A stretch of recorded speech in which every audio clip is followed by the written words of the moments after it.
కొత్తగా నేనైతే first time Kerala ఉసిరికాయలతో పప్పు చేశానండి. ఎలా ఉంటుందో అనుకున్నానండి. అబ్బబ్బా! టేస్ట్ అయితే నెక్స్ట్ లెవెల్ అండి. మా ఫ్రెండ్ వాళ్ళకి కేరళ ఉసిరికాయలు కాసినాయండి. ఆళ్ళు మొక్క వేస్తేను. మాకైతే ఒక 10 కాయలు ఇచ్చారండి. ఇవి బాగా పుల్లగా ఉన్నాయండి. చూస్తేనే దొండకాయ టైప్‌లో ఉన్నాయండి. చాలా బావున్నాయి. నేనైతే కొన్ని కాయలతో పప్పయితే చేస్తున్నాను. ఇలా ముక్కలుగా కట్ చేసేసానండి.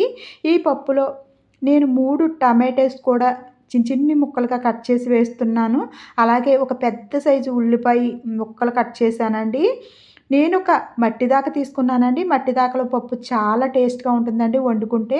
నేను ఒక 100 గ్రాములు కందిపప్పు అయితే వేశానండి. శుభ్రంగా నీట్‌గా వాష్ చేసి, నీళ్లు తీసేసి అందులో ఉల్లి ముక్కలు, టమాటా ముక్కలు, కేరళ ఉసిరికాయ ముక్కలైతే వేస్తున్నానండి. ఒక 6 పచ్చిమిర్చి తీసుకుంటున్నానండి.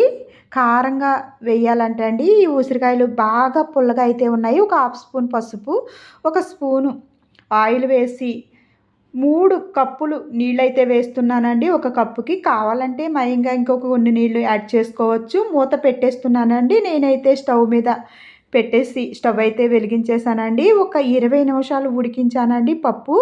మెత్తగా అయితే అయిపోయిందండి. చూడండి మట్టిదాక కదా తొందరగా మగ్గిపోతుందండి. ఒకసారి పైకి కిందకి కలిపి రుచికి సరిపడగా ఉప్పేసి నేనైతే మేషర్‌తో ఇలా మెదిపేస్తున్నానండి. మెల్లగా మేషర్‌తో పప్పంతా మెదిపేసానండి. చూసారు కదా చక్కగా మెదిగిపోయింది పప్పు. నేనైతే కొన్ని నీళ్ళైతే వేస్తున్నానండి గట్టిగా ఉందని చెప్పి. చూసారు కదా మన కంటెంటెన్సీకి సరిపడగా మనం ఏ కంటెంటెన్సీలో తింటే అలా వాటర్ వేసుకుని ఈ మట్టి దాకలో ఒక క్షణం ఉంచితే మగ్గిపోతుందండి. నేను పోపు కోసం ఆయిల్ వేసి ఒక ప్యాన్ పెట్టి జీలకర్ర, ఆవాలు, కరివేపాకు, ఎండుమిర్చి వేశానండి. నేనిక్కడ ఎల్లుల్లిపాయ ఎయడం మర్చిపోయానండి. కొద్దిగా ఇంగువ వేశాను. ఇష్టమైతే ఎల్లుల్లిపాయ కూడా వేసుకోవచ్చు. పోపులో అయితే పప్పులో వేసేసానండి. వేడి వేడిగా కేరళ ఉసిరి పప్పయితే రెడీ అయిపోయిందండి. నిజంగా చెప్తున్నాను. ఫస్ట్ టైమ్ తిన్నానండి. అమృతంలా ఉందండి. నేనైతే ఒక బౌల్‌లోకైతే పప్పుని సర్వ్ చేసేసుకుంటున్నానండి.